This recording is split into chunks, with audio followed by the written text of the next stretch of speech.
big sigh because we just wrapped up the recording.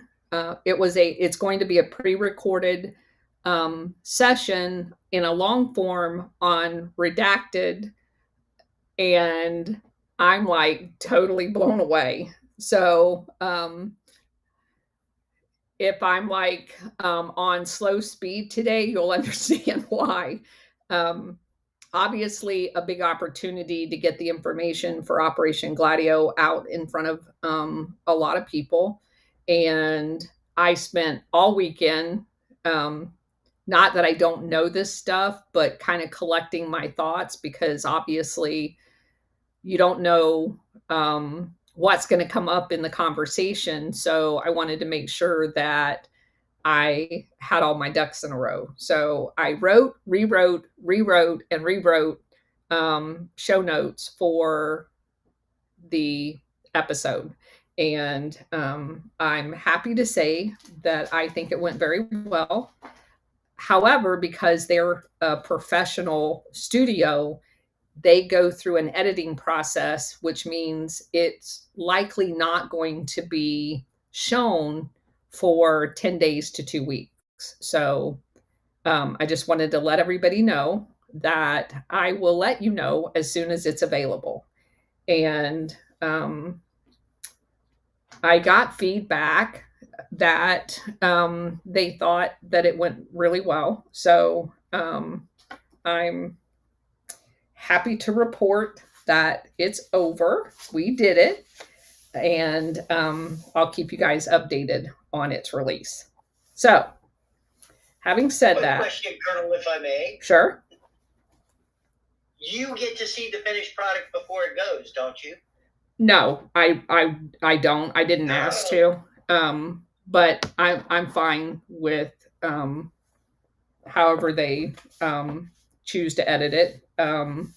He obviously, and he meaning Clayton Morris, had kind of the surface knowledge. And just for those of you who aren't aware, this all got started when I heard him mention Operation Gladio on Tucker Carlson's show, and I didn't know obviously what the depth of his knowledge about it, and I was just tickled pink that he like said it out loud. Since we've spent the last 2.5 years researching it. And through connections, obviously Alpha Warrior, we were able to get to Clayton Morris and let him know that we've done all of this research. And he immediately reached out, but that was right around spring break, and then kind of lost contact. They were creating a new studio and blah, blah, blah. So just recently, Natalie had posted something and I responded to it. And she DM'd me and went, "Oh my gosh, we completely lost track of getting you on the show." And that's when it was all set up. So long time in coming, and I'm fine with whatever they decide to do with it. The fact that information will be provided to everyone is just bonuses for those of us who've been on this mission the entire time of getting this information out. So anyway, let's go ahead and start with what is now part 10 of Hidden Terrors. And we left off in the March-April timeframe of 1967, and the in Uruguay. And there's a colonel, Acuna, Acuna, that was head of the police general staff. And through some connections, they were able to make contact with William Cantrell, who is the guy we mentioned that was a CIA operator under the cover of Office of Public Safety. So he's actually a CIA agent, but pretending that he works for USAID under the Office of Public Safety. So Around the Office of Public Safety, other employees regarded one of the cutouts that was used, Bardesio, in not a good light. Officially, he was a police photographer, but Uruguayans knew him for other duties, and they could not understand how the US ever started dealing with him. As it happened, more Uruguayans got to know about the Montevideo branch of the police advisory program. The greater question was, how was the US involved with it? Cantrell was widely known to be a CIA officer inside of Uruguay, and he paraded around as if he was protected. Manuel what was a guy that he was oftentimes seen with, and Manuel ends up being one of the Cuban exiles. But most Uruguayans who was not familiar with what the CIA was doing oftentimes questioned who this Manuel was, because he never talked positively about, he was passed off as a Cuban, but he showed no signs of actually being from Cuba, because he was actually, like I said, a CIA operative under the Cuban exile program. So, Saenz, Saenz, had complained privately that he didn't trust Manuel. And Bardesio had observed, again, him being very close to Cantrell. Cantrell not only was using USAID money, he was also using CIA money from the US Embassy. Bardesio had begun to work out of the headquarters of what was called the Department of Intelligence Services in the downtown area. Through Cantrell, Bardesio, and other Uruguayans, some policemen observed photographic equipment, radios, and other supplies from USAID's other tentacle called the Office of Information. Each morning, Bardesio would pick up Cantrell in an embassy jeep and took him to his new intelligence office. At noon, he took Cantrell to the embassy, and then he would leave the embassy, which is obviously where he had a CIA office, and go home. Copies of work done at the embassy was documented on a daily basis. Both the chief of police and the minister of interior knew about this arrangement, but it broke Uruguayan law. Cantrell often visited Inspector Antonio Castanet, another CIA officer, at his office. Other prominent CIA agents around the police at large included Colonel Ventura Rodriguez, and I haven't looked to see if he's actually related to Felix Rodriguez, Montevidio's chief of police, Carlos Martin, the deputy chief of police, Alexandro Otero, who we talked about yesterday, and Inspector Juan Jose Braga, who was the chief torturer. These were all on the payroll of the CIA. Torture was not a total novelty in Uruguay, but the use of torture against political prisoners had never happened before. Philip Agee learned otherwise when he went with his CIA station chief, John Horton, to call on Colonel Rodriguez, Montevidio's chief of police. The purpose was to involve the chief in a CIA plot that would pressure Uruguay to break diplomatic relations with the Soviet Union. The CIA plan was inventive. Don Conley, the operations officer at the CIA detachment, had chosen 4 Russians from the Soviet embassy and concocted for them a history of subversion within Uruguay's labor movement. In other words, just make shit up. Another CIA man by the name of Robert Rife, Riefe, made up stories about leftist officials in Uruguay's union to interlock with Conley's made up story, thereby suggesting a conspiracy. A fabricated report was slipped to Uruguayan politicians who would use it to justify severing diplomatic ties with the Soviet Union. Again, the entire story is made up. First was to give an appearance of authenticity. Horton and Agee took a CIA dossier that they had made up to the police headquarters. As Rodriguez leafed through the false report, Agee heard a weird sound and it got louder. Agee listened more closely and heard a human screaming. He thought it was coming from outside. Rodriguez told his aide to turn up the radio. And on the radio, there was a soccer match. But then the moans had become a scream, and the chief again turned the radio up. But the screaming was drowning out the broadcast. Now, Agee knew that a man was being tortured in a room that was above Rodriguez's office.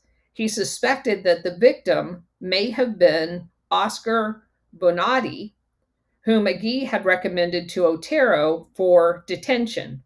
The screams continued. Rodriguez finally accepted the CIA's report, and with their mission completed, they left. To most CIA officers, the Uruguayan police was an unending source of weirdness. On one hand, they seemed very inept, but on the other hand, they were very efficient.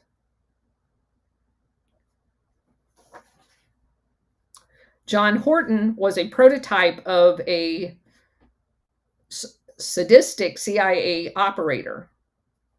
Now, on the drive back, he referred to what they had heard from upstairs and gave his usual nervous laugh.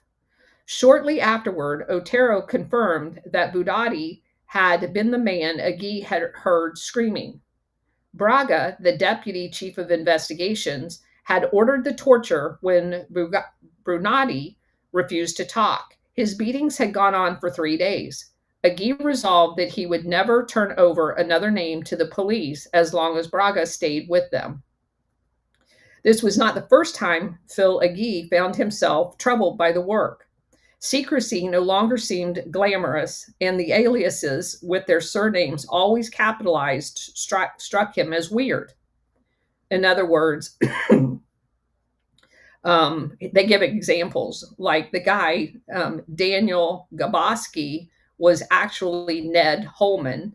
Another guy by the name of Claude Carbonic was Bob Rife, and Jeremy Hodap was Phil Agee's CIA fake name. Other aspects of the job also disturbed him. In Washington, one training duty had been to run name checks for Standard Oil. Standard Oil. You mean Rockefeller? Yeah, that's Standard Oil. To reassure the company that it was not employing subversives in its overseas plants. In other words, the CIA was acting as the HR department for American oligarchs. The list came in each week from Caracas, where security officers from a Rockefeller subsidiary, Creole Petroleum, was an ex-FBI agent who had worked closely with the CIA. The checks were only part of the game in those days. Now in the field, those same security checks went on with other branches of other U.S. corporations. A club of 7 or 8 U.S. businessmen met weekly in Montevideo with the U.S. ambassador and the CIA station chief. The head of General Electric's subsidiary was there, and a man from Lone Star Cement. They didn't invite a normal participant, International Harvester, because they didn't like that guy. The checks were ran out of the CIA station. Faced with both direct and indirect evidence of how his various identifications were being used, a geek could come up with no better solution than not to give the police any more names. What if he had protested the torture? Agee was sure that they would not have listened to him. To have an impact, any protest would have to come from the CIA station chief, who, by the way, was paying them, or the U.S. ambassador.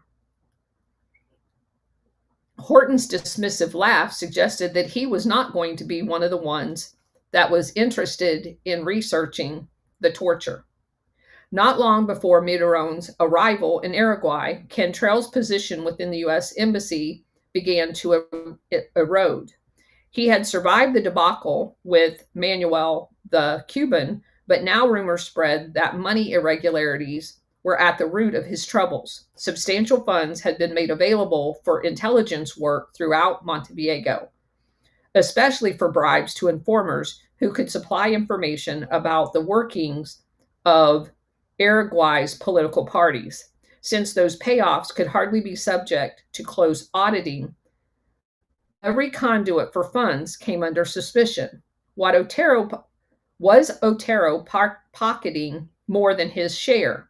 Was Cantrell accounting for his funds properly? Usually, the CIA didn't want to waste one of its own officers as a chief police advisor.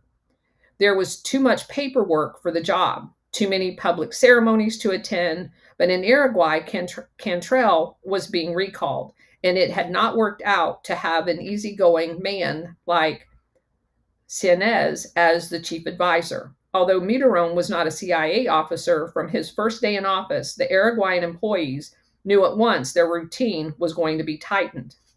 U.S. businessmen who had dropped by to pass an hour found that his successor was all business. Sparing a minute to be sociable, Miron might complain about his pay, how low it was, or various other things that no one was interested in. Miron was clearly in charge of police operations in a way Sienez had never had been. That change to the top spot of the public safety office had intrigued everyone around the police station. But no one took a keener interest in Miron than a young officer by the name of Miguel Angel Benitez Segovia. Benitez had risen to the not inconsiderable rank of subcommissioner, only 2 grades below the inspector. As he advanced, he distinguished himself as a very vocal enemy of the Tupamaros. Around police headquarters, Uruguayan and U.S. advisors alike called them a Spanish name for the word whore. But Benitez seemed to take the rebel movement as a personal affront. He was quoted as saying, "We really ought to get those bastards." That type of a style was not Otero's. As his associates saw it, Otero was still charging out against the Tupamaros like a knight going to battle with a worthy adversary, but he didn't take it personal. For their part, the Tupamaros found Otero the perfect foil. The Tupamaros were still stealing cash from banks, and they were liberating records from finance companies and published what they found, especially when it exposed fraud within the government. Pacheco's government was failing in public esteem, and pressure was rising. Pacheco responded by invoking emergency security measures. Newspapers were forbidden to use the word Tupamaro. or Movement of National Liberation, reporters responded by calling the group the Unmentionables. These were the conditions of Mitterrand's new assignment. Hold on. Bridget got dropped.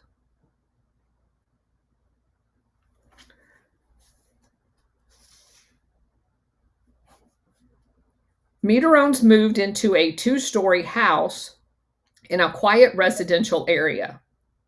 As wife of the chief advisor, Hank took Spanish lessons and involved herself in community affairs. She helped run a thrift store for the women from the U.S. consulate. The Tupamaros allowed the new chief advisor no time at all for settling in before they made another dramatic strike. It had been more than a year since Piedra Revolver had been released. Now the Tupamaros carried off another wealthy victim. They extorted $60,000 for his return. Mitterrand reported to Washington that they probably had been inspired by the kidnapping of Elbrick in Brazil. The police themselves were very vulnerable. When the police chief decided that the children of Jorge Batel's grandnephew should be protected, he sent around 2 policemen armed with 38 revolvers. Batel spoke with the men and learned they had never even fired a gun. Policemen had to supply their own ammunition, and they didn't even have bullets, kind of like Barney Fife. Mitterrand also had to deal with another Uruguayan custom. Confronting a criminal, the policeman was trained to fire in the air. He was justified in returning gunfire, but never to initiate it. That restriction had to be removed. With Mitterrand in charge, Montevideo experienced a marked increase in U.S. equipment being delivered to include tear gas, gas masks, police batons, and other things. When a police commissioner named Juan Maria Lucas, who had studied at the International Police Academy, and Mitterrand had been one of his teachers, upon hearing of Mitterrand's appointment to Montevideo, he called together his assistants, including Benitez, and told them, now we have someone who will support our activities. As it had been in Brazil, Mitterrand's assignment also led to an increase in the number of Uruguayans sent to the United States for training. But these days, all students did not spend their time entirely at the International Police Academy or the CIA's police training in Washington, D.C. In their 5th week, the top graduates was sent to Los Vernos, Texas. That's the place that we uncovered a long time ago that teaches you how to set and explode bombs. The instruction at Los Vernos became particularly embarrassing to the Office of Public Safety later on when the press learned that the CIA had been running those courses. The Office of Public Safety said that it had asked the U.S. Army to give the training, but the Pentagon had refused. Maybe they didn't have room for it on any of their bases, one of the Office of Public Safety officials said. The obvious answer was that intelligence agents at the Pentagon had picked up traces of what the CIA was doing, and they wanted to keep the Army away from it. However, it was later documented that many of the instructors at the Texas school were Green Berets from Fort Bragg that the CIA, having also been present at Fort Bragg, got to teach the classes. The Office of Public Safety could have had an unsaleable explanation for sending students to Los Vernos. But now the world had entered into a time of bombs and bomb threats. Public opinion might have readily accepted the argument that police needed to learn how to defuse bombs. But the problem for the Office of Public Safety is that's not what they were teaching them. They were teaching them how to build them. The instruction was called TAI. In English, it translated to Investigation of Terrorist Activities. but they're the actual terrorist. The students were required to sign oaths of secrecy to live only on the base under permanent guard in tents in a isolated area of Texas, because remember what we found out before is that was a decommissioned World War II base. Their course began with a review of explosives like C3 and C4. And of course, C4 is what was put in all of the stay behind units caches that we learned earlier in our research. They also were taught how to use TNT. The students were instructed in fuses, how to light them, how to time them, and to overcome their fear, they were made to run on the campus with dynamite. Next, the students had to race the clock, setting a charge against a gas tank or a telephone pole in a specified amount of time. They learned how to catapult bombs, practicing on camp fences. The students were called guerrillas while they were there, because that's what guerrillas do. Given that instruction, it was not surprising that Byron Engel later denied that the International Police Academy students had been shown the Battle of Algiers with its scenes of policemen excusing themselves from a dinner party to go off and bomb a rebel's house. Then grenades were handed out, and they were taught how to use them too. They were also using anti-personnel mines filled with long nails. Finally, the 30 students in a class from all over Central and South America were given an assignment to blow up a convoy of trucks, hit a gas depot that were surrounded by booby traps, and interrupt enemy communications while they were doing it. At the end of the course, one student who asked his host why the training had been given was told, quote, "The United States thinks that the moment will come when in each of the friendly countries they could use a student of confidence who has become a specialist in explosives. That is why the different governments have chosen their favorite persons," unquote. Mitterrand sent at least 7 men to take the CIA's course at Los Pernos. Among them was Inspector Lucas, who had just welcomed Mitterrand to Montevideo. Another was Subcommissioner Benitez, who hated the Tupamaros personally. During this period, the CIA station chiefs of Latin America's Southern Cone entered into cooperation.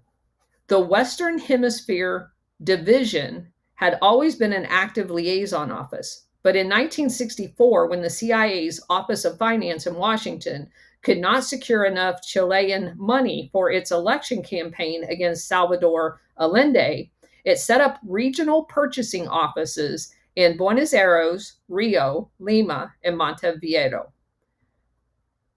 Helping out in that emergency, Philip Agee had contacted the assistant manager of the U.S. Bank, First National City Bank of New York in Uruguay, who also was a CIA agent. A CIA agent in a U.S. bank in a foreign country. He sent men to Santiago to buy $100,000 of Chilean money. Those bills were then sent back into Chile in U.S. Embassy diplomatic pouches. In the late 1960s, the CIA network began handling matters much more sensitive than just illegal money. The agency was putting Brazilian, Argentinian, and Uruguayan military and police officers in touch with each other for training in wiretapping and other intelligence procedures, i.e. Operation Condor, guys. Those contacts also led to surveillance, harassment, and finally the assassination of political exiles in the other countries. That is Operation Condor.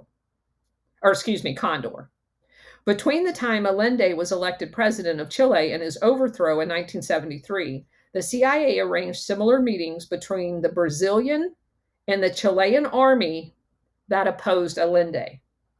Members of Brazil's death squads were introduced to the police in Buenos Aires and Montevideo. After he shot Carlos Marighella in November 1969, Sergio Flori of Sao Paulo became a celebrated hero among Uruguayan police. He met with groups of them and CIA contacts. One Uruguayan police official, proudly nationalistic, resented the way in which U.S. intelligence officers seemed to be melding the intelligence services of the Southern Cone into a single functioning entity. He was convinced that given Uruguay's small size and its position between Argentina and Brazil, that surrendering its autonomy would be harmful to his country. If this work was so valuable in stopping communism, he wondered why the CIA officers take such care of it being secret. Why wasn't it being done out in the open? For example, a high-ranking official from the Argentina Ministry of Justice arrived in Montevideo to discuss ways of monitoring the two countries' political exiles because they planned on killing them. A CIA man had arranged that particular meeting and then found an excuse not to attend it. The Uruguayan, who understood the concept of deniability, wondered why a U.S. intelligence officer could feel his country's reputation was more valuable than Uruguay's. The turnover of Uruguayan intelligence to the CIA, in his view, was treason. Despite the motive, despite its express goal of allowing the CIA to protect Uruguay, it was still treason. But the official, until he retired, never said a word. When he did, many years later, it was nervously and after exacting repeated promises of anonymity. Had he complained earlier, he would never have been sure whether a colleague agreed with him or not and whether his life would be at risk. William Cantrell's former driver, Bardesio, seemed to have no doubt about the virtue of the CIA's subversive methods. After Cantrell's departure, Bardesio readily accepted assignment to a secret team under the control of the Ministry of Interior. His 5 fellow team members, 3 came from the traffic police and 2 came from the Police Institute. The director of the effort was President Pacheco's personal secretary, Carlos Piran, Piran, who later sent Uruguayans to Buenos Aires for training by the SIDE, which is basically their version of the Operation Condor operatives. While in Buenos Aires, Bardesio called on an SIDE captain who gave him 3 charges of basically explosives to deliver to Perón. Bardesio and his associates then formed an organization which bombed the houses of lawyers and teachers considered sympathetic to Tupamaros. They had done nothing. They were not convicted of talking to them. They just thought that they were guilty. On at least one occasion, they killed a suspect they had kidnapped. Bardesio's crew rode to and from their bombings in police cars. After the bomb was exploded, Bardesio would tell the central radio operator at police headquarters that where he was leaving their getaway car at. The importance of this illicit life was very important to them. In fact, once when Bardesio mentioned when he decided the car issued to him was not adequate, he refused to even carry out the mission. During his first year in Uruguay, Miron's duties became increasingly arduous, but he took time during his first year to enjoy living there. He played golf, spent time with his family, and then there's a whole couple of paragraphs about shipping golf clubs from the U.S. down to him. And he used that as a ruse for playing various golf courses to make rounds around Uruguay to contact other police in other areas outside of the capital. The Tupamaros was an urban gang, and so he was basically using that as a scouting expedition. Mitterrand wrote his brother Ray in February of 1970 saying the country situation is calm. However, when summer is over and everyone starts thinking about something else besides the beach, it's likely to get more livelier. He also said, I have an office they furnished for me all set up. That office was in the police headquarters. Mitterrand also had an office in the Office of Public Safety office. Benitez once visited Mitterrand's embassy office where there was a camera in the room. There were all kinds of things that had stickers from USAID on them.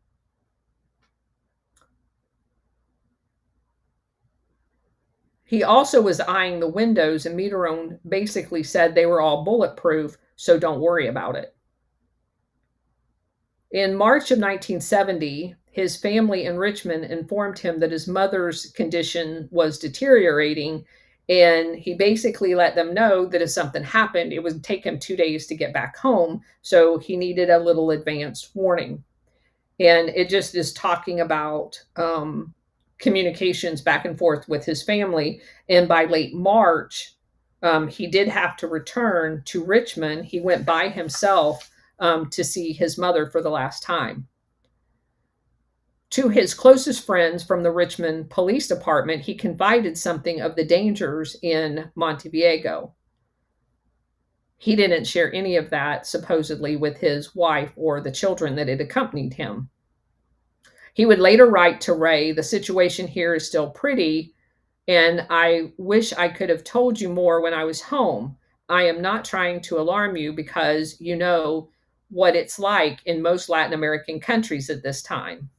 On April 13th, 1970, a band of Tupamaros shot Inspector Hector Romero Moran Carquaro to death with a machine gun as he was driving to work.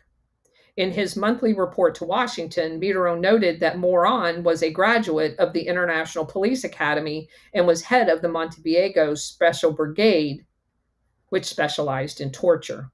He also wrote that one Uruguayan newspaper had been carrying out a week-long press campaign to vilify Moran as one of the principal police torturers of suspects, because it was true. He added that the Pacheco's government had closed that particular newspaper down because of a quote-unquote smear campaign. You're not allowed to report the truth.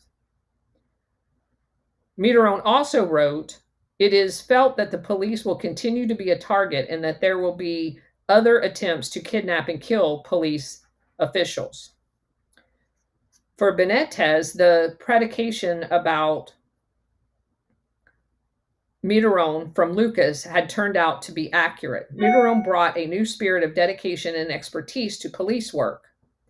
In the land of mañana, he never postponed tomorrow what he could do today. I learned that word mañana in Italy because that was the word you got from everybody that was supposed to do anything. Mañana, mañana, which meant tomorrow, and tomorrow never came.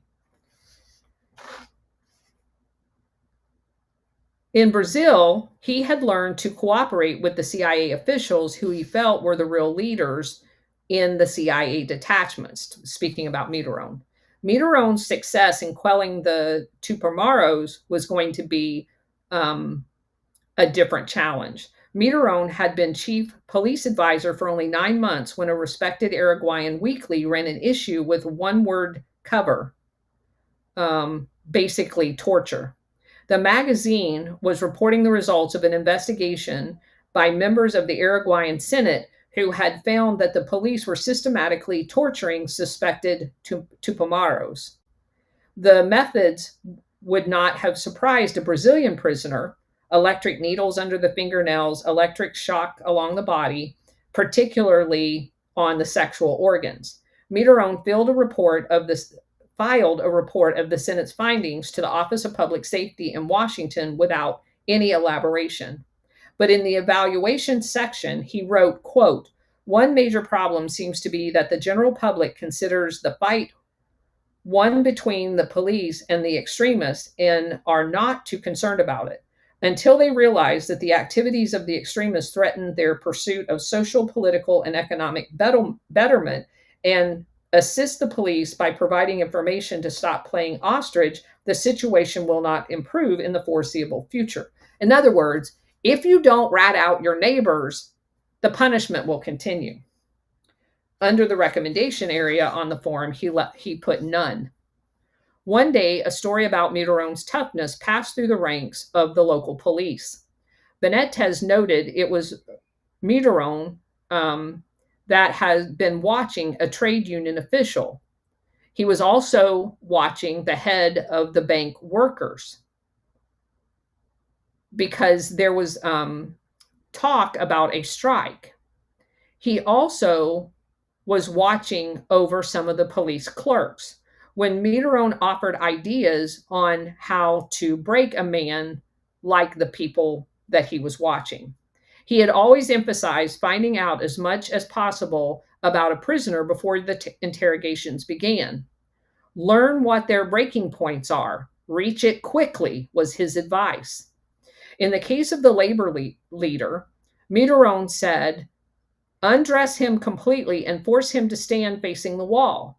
Then have your youngest policeman goose him. Afterwards, put him in a cell and hold him there for 3 days with nothing to drink. On the third day, give him water mixed with urine." In Richmond, Indiana, it was hardly credible that Dan Mitterrand would advocate this type of behavior, because he was a good, upstanding Catholic. Also, standing guard at the local police station, a young Montevideo policeman could expect his colleagues to make false passes, doing kind of the jovial back and forth. So when Mitterrand said, you basically need to stop playing around and be more professional. Mitterrand directed certain interrogations, and as the equipment for torture became more sophisticated, he gave credit to the change to the chief U.S. police advisor, which of course was Mitterrand. According to the notes Benitez was keeping, when Mitterrand arrived in Montevideo, the police were torturing prisoners with rudimentary electric needles that had come from Argentina. Mitterrand arranged for the police to get newer electric needles. Isn't that nice? And varying thicknesses of them. Some needles were so thin that they could be slipped between your teeth to electrocute you in your mouth. Some of the electronic leads, which we've read this before in other books, was shipped into Uruguay in diplomatic pouches. Philip Agee could have informed Benitez that the CIA routinely sent its equipment through the pouches. Even a lie detector as large as a suitcase had came into the CIA dressed up in a diplomatic pouch. Audio and bugging equipment came the same way. The Technical Service Division made ingenious use of abundant technological skills in the U.S., giving support to every agency division and supplying experts in listening devices, lockpicking, and photography. It also supplied containers with hidden compartments, methods for secretly opening and closing letters, tools for invisible writing. It provided disguises, as the world found out when a former CIA officer named E. Howard Hunt wore a red wig supplied by the agency when he called on a female ITT executive. And of course, we know a lot about ITT and their relationship with the CIA. Under the direction of psychologist James Kettner, Keehner, the Technical Services Department of the CIA had devised personality tests to merge with other data in order to create psychological profiles on people they were going to torture. The CIA maintained 30,000 dossiers. They had one on Fidel Castro that even mentioned that he had sex with his pants on. I don't know what that matters, but it was in the file. They also used it to determine what type of torture would be most effective. The technical services also created hallucinogenic drugs, and it was only 20 years later that the news of these experiments and the resulting deaths were made known. Kidnappings observed that most CIA employees were the type of people who could compartmentalize their work in their minds. They could do horrible things all day long and go home and forget about it. In the police department of Montevideo, it was a badly kept secret that the Technical Services Department maintained a support office in Panama, which supplied emergency riot guns, tear gas to Latin American armies and police. Under Pacheco, Montevideo Metropolitan Guard was shooting so much tear gas that its leaders were constantly badgering the U.S. contacts in Panama to ship more. The weaponry was secretly stowed aboard a military aircraft that flew into the airport on flights that were carrying groceries for U.S. officials. It was well known that the Technical Services Division operated another office in Buenos Aires. Only a few Uruguayan police officers learned that the improved torture equipment, the wires, the generators, as well as explosives, were passed through Argentina before they got to Uruguay. When it came to interrogations of the Tupamaros, Mitterrand conveyed his instructions through a few high-ranking Uruguayans like Lucas, but as Benitez never saw Mitterrand actually inside a torture room at the police station, others did. After Mitterrand's murder, male and female prisoners at Uruguayan jails traded stories about his torture. The more reliable information about his activities came from Uruguayan police officers themselves. One officer later recalled Mitterrand coming into a third floor room while the police were administering electric shocks to a Tupamaro suspect. Mitterrand had come in only for a minute to ask for other information. The prisoner heard Mitterrand's voice and shouted an insult about him being a Yankee. The officer who observed the incident said that Mitterrand was not angry and showed no emotion. He simply glanced over at the man who had needles under his fingernails and was being actively shocked, and then left the room. Another time, the Montevideo police unwittingly brought a young woman who, while in fact a Tupamaro sympathizer, not a member, just someone who thought that they were doing what was right in rejecting U.S. oligarchs and the CIA. But she happened to be a friend of Alejandro Ortero, the guy that's in charge of the police. In the course of the interrogation, she was tortured severely. When she was released, she contacted Otero and told her that Mitterrand had watched and assisted in her torture. For Otero, that was a breaking point. For 4 years, he had known of intermittent torture, but with Mitterrand's arrival, it had only intensified. Otero rejected torture on pragmatist grounds. It only radicalized both the police and the Tupamaros, and it made both more violent. Some of the police supported that reasoning. Others, the chief of police among them, sided with the North Americans. After all, Otero's methods had not worked. Once he had been standing beside Secretary of State Dean Rusk on a ceremonial platform, and his squad had allowed a young man to rush up and spit in Rusk's face. The Tupamaros had been spitting in the face of Uruguayan police long before. Otero, who was vain, who was troublesome, could also be lax, but he was not a torturer. Philip Agee had never heard of him torturing a prisoner, nor had anyone else. Torture seemed to offend Otero, and he was doubly affronted when he found out it was not only a woman, but a friend of his. He went to complain to Mitterrand, and Mitterrand listened to him, but did nothing. Only a few months later, Otero gambled his career on one reckless attempt at vindication. He told a reporter, about the torture of his friend, and that indiscretion began an unraveling that would shut down the entire U.S. police advisory program. On July 30th, 1970, Don Gould, the information officer at the U.S. Embassy in Montevideo, received his first telephone call from a Tupamaro. After that, the calls came every day of the week but Sunday.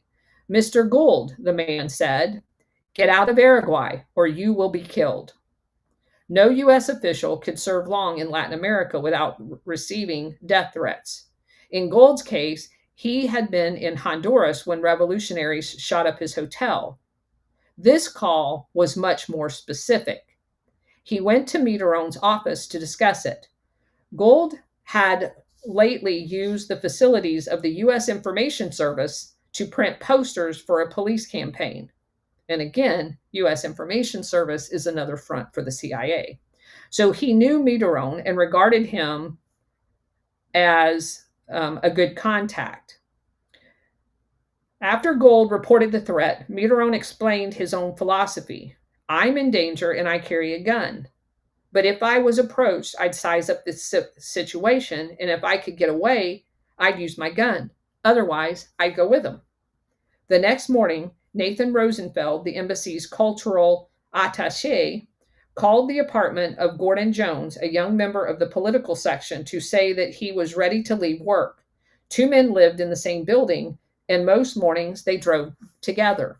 Jones said he was on his way, and Rosenfeld went ahead to the garage. He was walking towards his yellow Ford convertible when he saw a tall man in the shadows. What Rosenfeld thought it was Jones, and he said, how'd you get here so fast? With that, two men jumped Rosenfeld from behind, waving a .45 automatic gun, and Rosenfeld was told, don't say anything, we're Tupamaros. Rosenfeld was twice the age of his assailants. The most aggressive thing about him was his wardrobe. He was certainly not going to overpower them. Are you Gordon Jones? The Tupamaro demanded. Rosenfeld said no, he was not. Jones was 27 years old and could have been his son. They pushed Rosenfeld to the wall. Get your hands up, the voice commanded. When he felt metal connecting to his head, Rosenfeld gave the Tupamaros what he considered his best fall. No one has come over and kicked me in the ribs or to see if I'm pretending to have fallen down. Meanwhile, Gordon Jones had come into the basement and saw Roosevelt's body on the floor. He ran over to examine the body, and the Tupamaros jumped him. While they were tying him up, Jones puffed out his chest enough so that he could exhale later with the slacked ropes. They rolled him in a blanket and laid him in the bed of the small truck. Jones shouted for help. At the sound, a Tupamaro hit him in the head.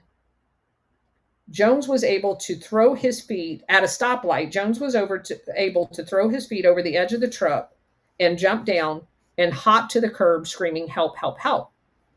Jones wiggled free and called the embassy from a wine shop. The first thing he said is, Nate's dead. No, they said, he's all right.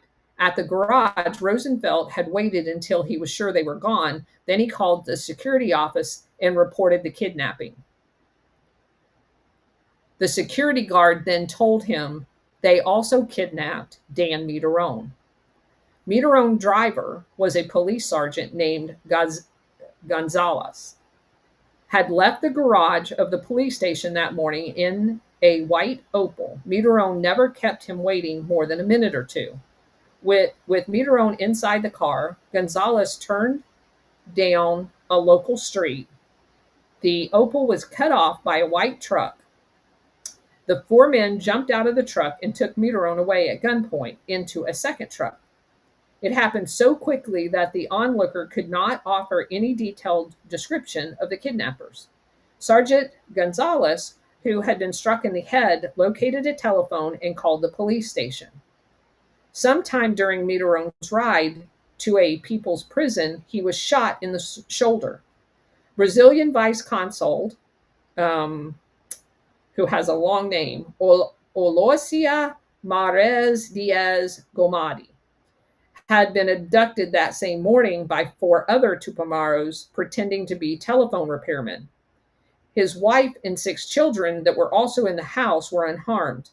Had the Tupamaros' plan succeeded, they would have held three prisoners to bargain with, because the first time in Uruguayan's history, the rebels were about to emulate the tactics of their Brazilian colleagues.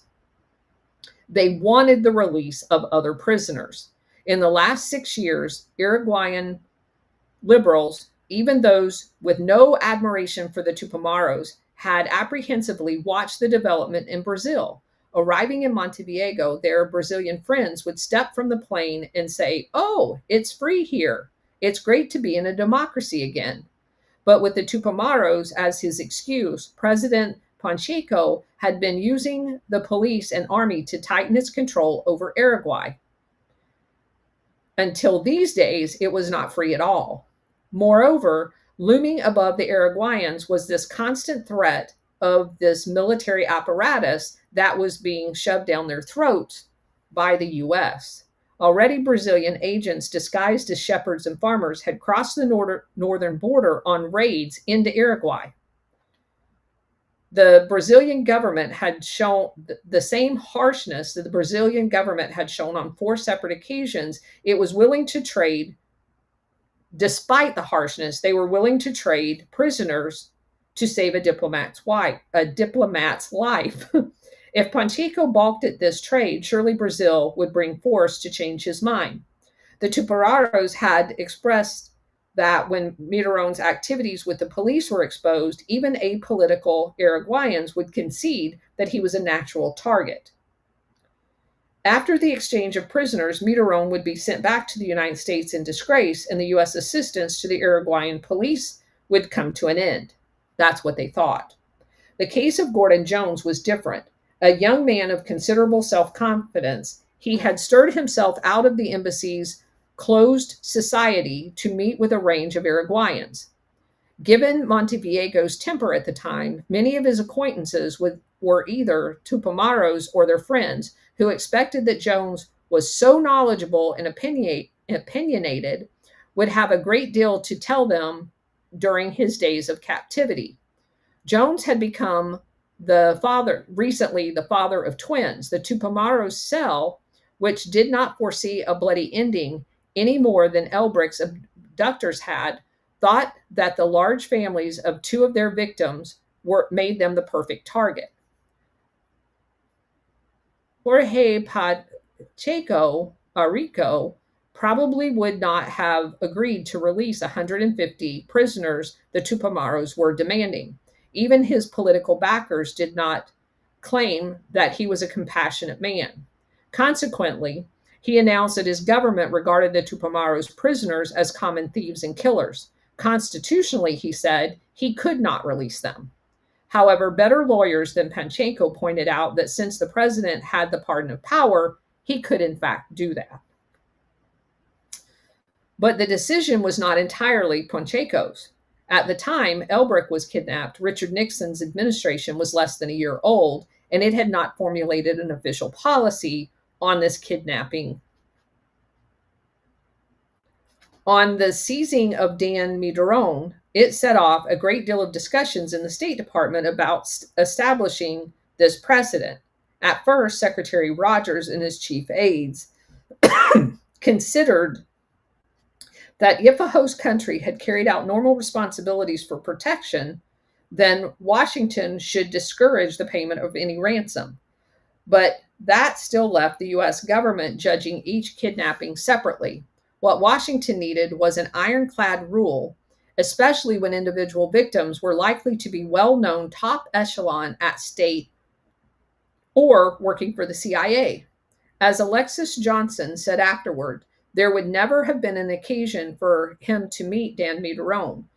The dilemma was resolved when word came down from the White House that President Nixon adamantly opposed any trade or deal with rebels of any nation. The U.S. now had a policy. Dan Mederone did not know that he would be the first sacrifice to Richard Nixon's new policy. And that brings us to chapter 9. So we're going to stop there. So that's it. Bridget, go ahead.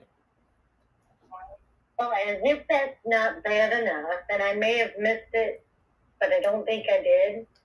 Did you know there's a Jim Jones connection? To Dan Mederone? Well, I know they were both in Brazil. And they grew up in the same town. And they were best friends. Yeah, we discovered that.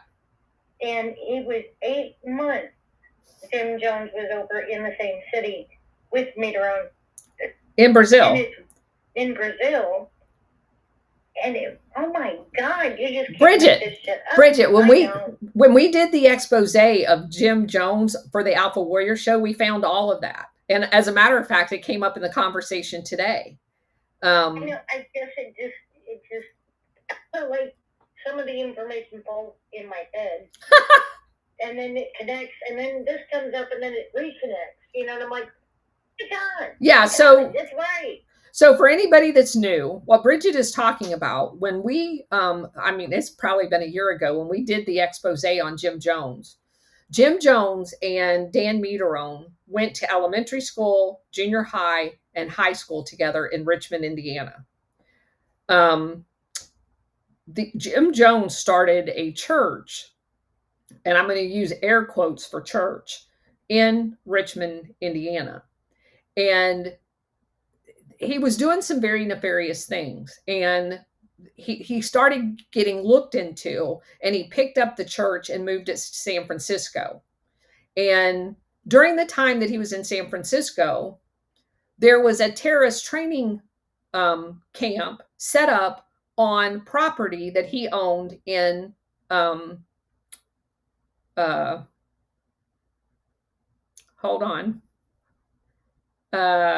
Guyana. Guyana was not originally, Jonestown in Guyana was not originally this haven for his church to be moved to from San Francisco. That took place much later on. It was a terrorist training camp. When Jim Jones, CIA agent, and Dan Mederone, CIA front agent, working for the Office of Public Safety, both ended up in Brazil together. Jim Jones owned ships. Ships from Brazil was taking weapons to the terrorist training camp in Guyana that we now know as Jonestown. And they were launching attacks into Venezuela because there were Venezuelans who did not want Standard Oil running their country. Nelson Rockefeller was there. He had bought up all of the local grocery stores. They were basically taking over Venezuela. And there were a lot of people over there that didn't like it. And so they were launching terror attacks into Venezuela to put down this resistance to the Rockefeller-owned petroleum company called Creole. So it was a terrorist training camp long before Jim Jones came under the scrutiny of Congressman Leo Ryan in San Francisco and picked it up again and moved it to Jonestown. So yes, Jim Jones and Dan Mederone share a lifelong story together until they both didn't. Right. And it really makes you wonder, I would, I don't know. Sometimes, like sometimes these, I guess what it is this book gives so much more context to the Miron. You know, it's like you know him, and now that connection is so much more vivid. Correct. I guess in my head. And that's the reason why I wanted to do this particular book, because it is different. Not only does it give us a whole bunch more detail, like the fact that the CIA was running an HR department for oligarchs. It puts in context so much of the other stuff that was just a name. Even though when we talked about Uruguay, when we were doing Operation Condor, Dan Mitaron was a name. And even when we did Office of Public Safety with Alpha, Dan Mitaron was just a name. We didn't know about his family. We didn't know about the bigger context of the Office of Public Safety and all of that stuff. We have gained a lot more information. And that's why I think many of these books, and again, this book is talking about Operation Condor, and the damn guy doesn't even know Operation Condor is a thing. It's some of the most frustrating pieces of this I wish, and no, it's not going to be me, but I wish someone knew what I knew and would write a book that put all of these pieces together. SR71, go ahead. Thank you, Colonel. And thank everyone for attending today, and everyone on Rumble as well. What I'm looking at is of course, Mitaron was captured and executed by the Tupamaros. It just blows my mind that for some reason, knowing all that they did and what he had done, they didn't torture his ass first. They're not torturers. And it's just like John Mark. No, they're not. Yeah, it's just like. I would have changed my mind in a heartbeat on that one. Well, but then you're like them then. You can't. And that's what John Mark was saying as a captive in Brazil against the people that were also in prison with him being tortured. They were saying, when we get out and we take back our country, we're going to do to them what they did to us. And he kept saying, no, you're not. I'm not going to be a part of that. I'm never going to be like them. And I know the sentiment, but that's kind of what we're dealing with now in America, of trying to hold people accountable. And you notice the one thing that Trump never does, he never becomes them. He's never going to be the fascist, despite them calling him that. He's never going to be the one that uses outside, like Russian influence in order, even though what he is doing is right, he is going to do it by the book. He is not going to become them. And at the end of the day, it's the only way you get your constitutional republic back. Bridget? Now, one other question. As we have come across multiple times, is it possible that,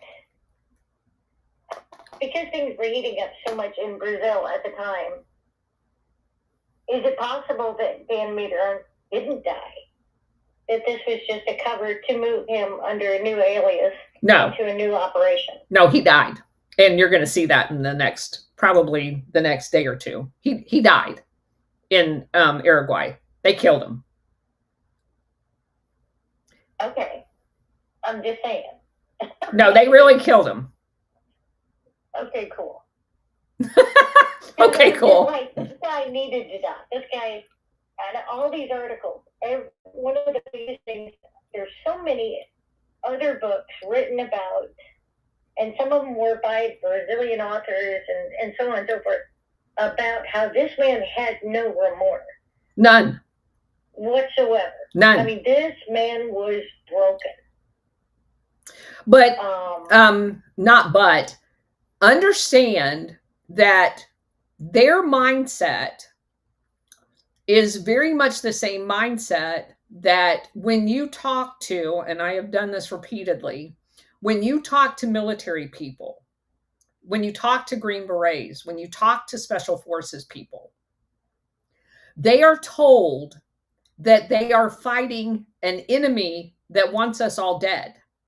That's the reason why that Al-Qaeda and all of those other people were, although we know they were all created and funded and trained by the CIA, they did such hideous things that they were able to use that justification to justify in their minds that they were going after them when it wasn't actually them they were going after at all. The CIA would lie, and it was the Taliban they were actually going after, or it was this that they were actually going after, using false intelligence.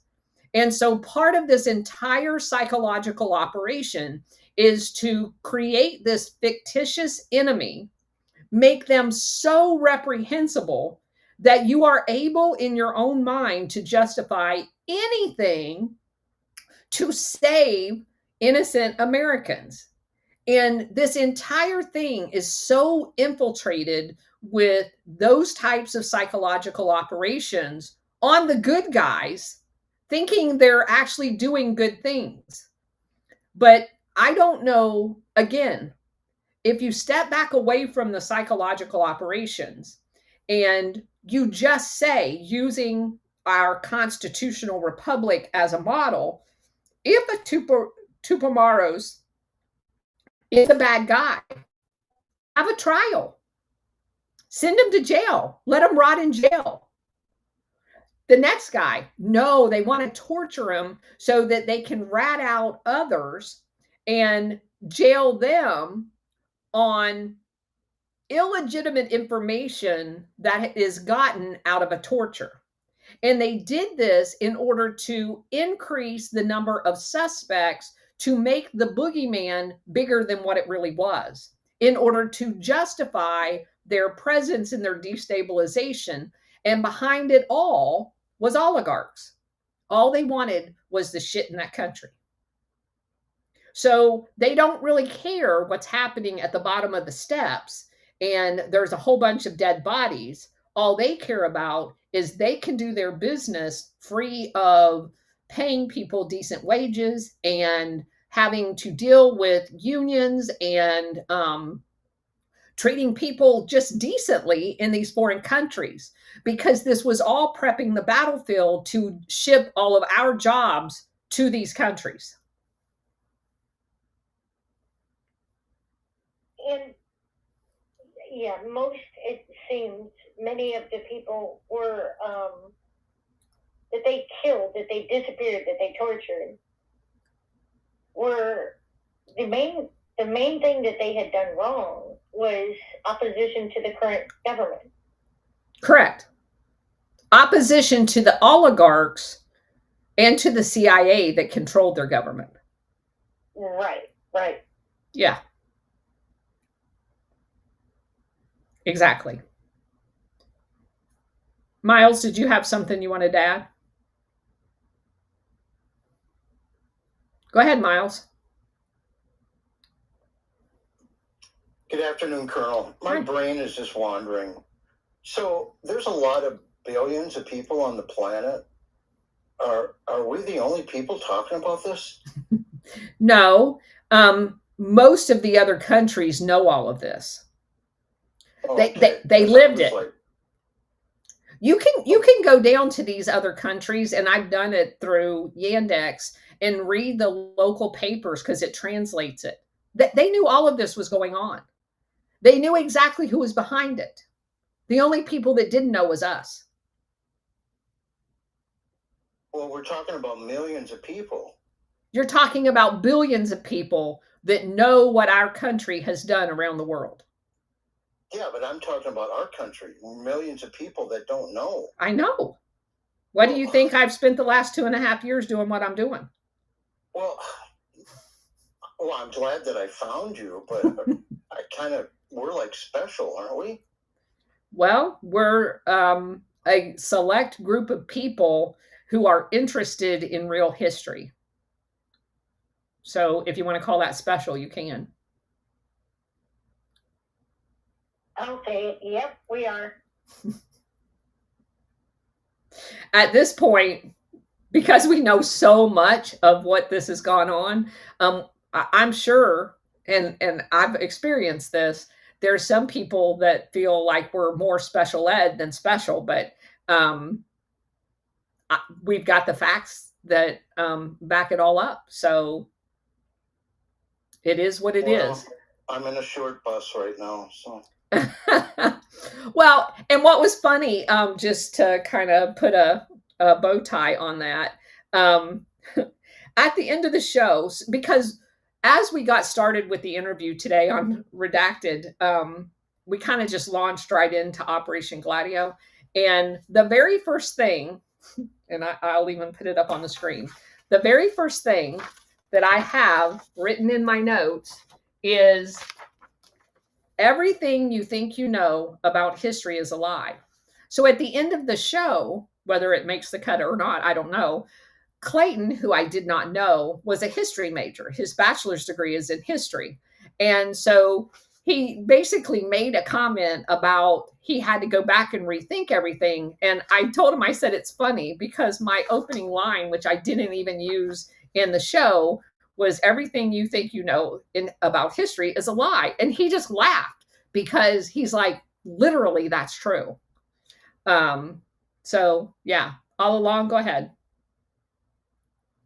Hi, Colonel. I just feel the need to become extremely repetitive about, the importance of left gatekeeping on this stuff. I mean, on Jonestown and on Congressman Leo Ryan and the Richmond, Indiana connections. I mean, I've tried for so very, very long, to spread this awareness. And on social media, it's like you post something about Leo Ryan and it will get nothing. It's just, you cannot get Leo Ryan or Jonestown stuff to spread. It's just like unbelievable.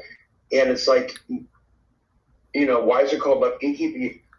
Ostensibly, the left is supposed to be for the working class and against imperialism. This, it should be right up, quote, their alley, and yet, that's exactly why it needs to be so thoroughly and religiously policed by a fake left.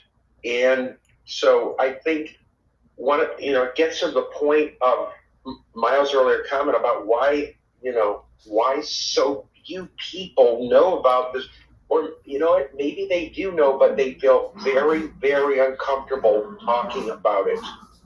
And I think, it also relates obviously to how, especially towards Democrats and points left, the whole conspiracy theory meme was just so rampantly propagated so that, basically the CIA, 100% corporate, 100% dominated by the rich government, can just go on doing whatever the heck it wants with complete impunity because we have such a CIA-created fake left that is in no way actually left. Correct. All they do is facilitate, government by the richer and the richer and the richer. And I think that this kind of, allowing Tucker Carlson's of this world to say this stuff. And by the way, that's a fairly recent development, right? Because you didn't used to see Tucker Carlson even going, the Tucker Carlsons of this world go at the JFK stuff. It's used in such a way as to deepen the confusion. It's like, oh, certain Republicans like Luna, oh my God, Luna is a Trump supporter. Therefore, I don't have to pay attention to the incredible stuff she's done on the JFK stuff, and I can go and listen.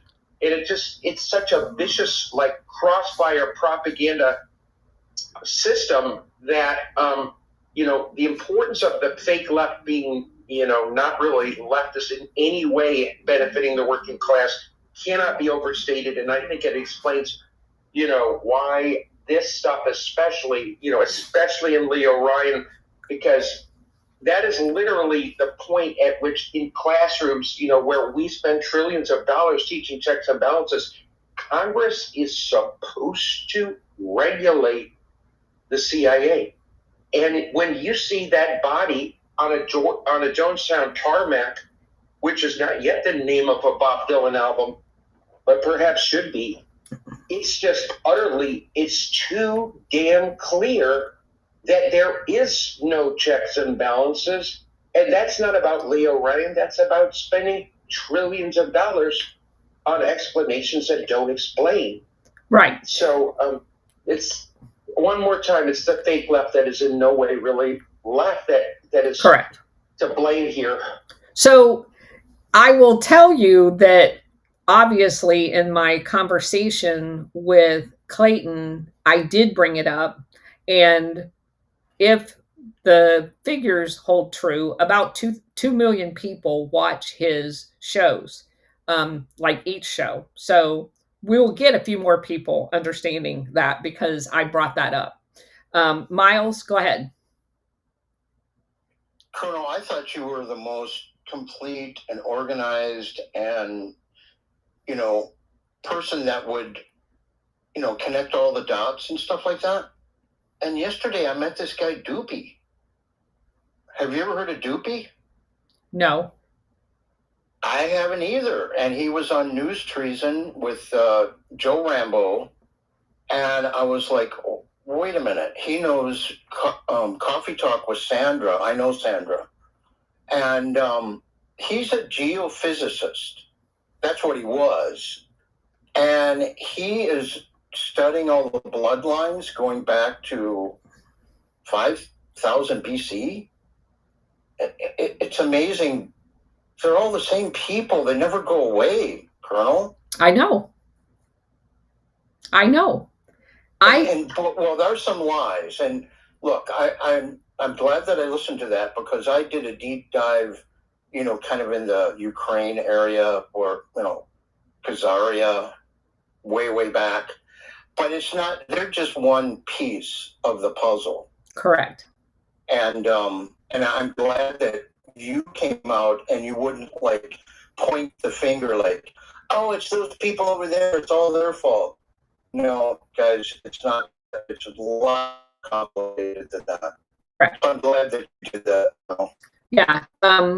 There was a lot of pressure at the beginning of this when we started this over on True Social to do exactly that.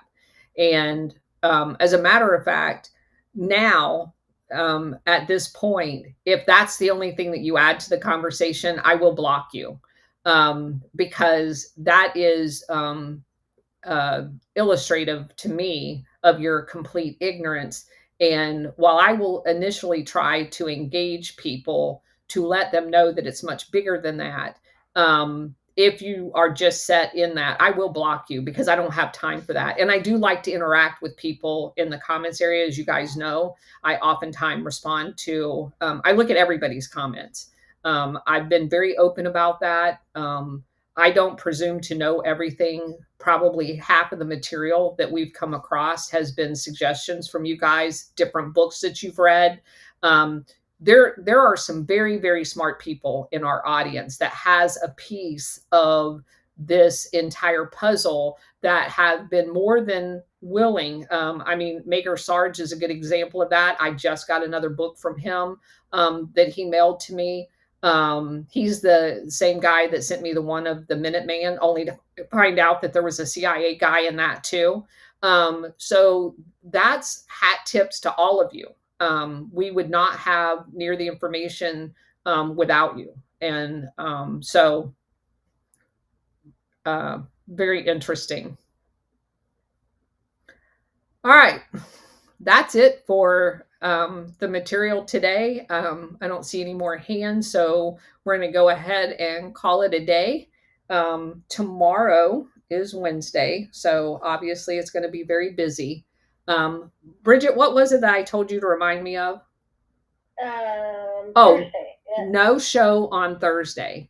Right. I am going to be going back on the podcast with Keith, that is the assistant at Blaze TV, at 3:00 East Coast time. I will also be on Nino's show at 5:00. And again, sometimes he records them, sometimes he does them live. I don't know which venue that's going to be. When I find out, I'll let you know. Tomorrow we will be back at 4 o'clock, and then I will be doing the Alpha Warriors show at 9:30. And we are basically, I do have some additional information about the Office of Public Safety that I have done as I've been doing additional research into this book that I have not um, uh, provided yet. That we are going to, the show tomorrow night is going to be a revisit of the Office of Public Safety. And I am going to share a whole bunch more information and some new people that I've come across as a result of that. So that's the 9:30 show tomorrow night, which will just add to the context of this book. And then no 4 o'clock on Thursday. We will be doing a 3 o'clock and a 5 o'clock, and then I'll be back at 4 o'clock on Friday, just so everybody knows. Miles, go ahead. Yeah, just a quick PSA. I was thinking about you, Colonel, because of your trip and the little problems you're having. So I have my unit hooked up here, and I mean, for $300, I don't know what the square footage of your rig is, but this cools down 400 square feet. And I mean, it would have been a temporary fix until you got home. So, Miles, while I appreciate that, just so that you guys know, Miles is talking about air conditioning and my 3 air conditioners going down to 1 on my most recent road trip. I am not going to share anything. I'm going to have to hide this episode from my husband. He is, as you guys, most of you know, my husband's an electrical contractor. He is also a general contractor, and he can literally fix anything. He has been trying to convince me that I somehow need to allow him to put a mini split in our RV. So he has now fixed all 3 air conditioners. They work just fine, and we're never going to mention it again because I do not want a mini split on my really nice RV. And it is about 400 square feet when it's completely opened up. But yeah, we're not talking about air conditioners in the house anymore. But what's your address? Ain't gonna happen, Miles. So anyway, because if there was a way to do it, my husband could figure it out. I just said no. No, I don't.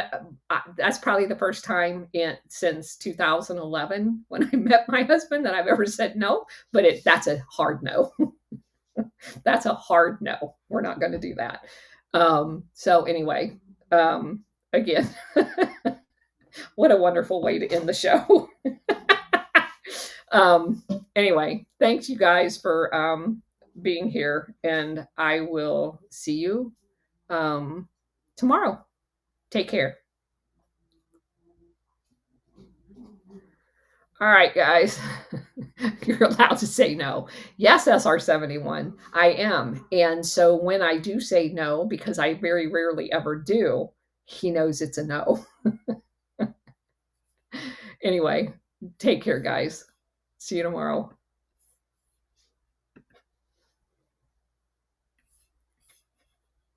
Oh, it's not going to let me end.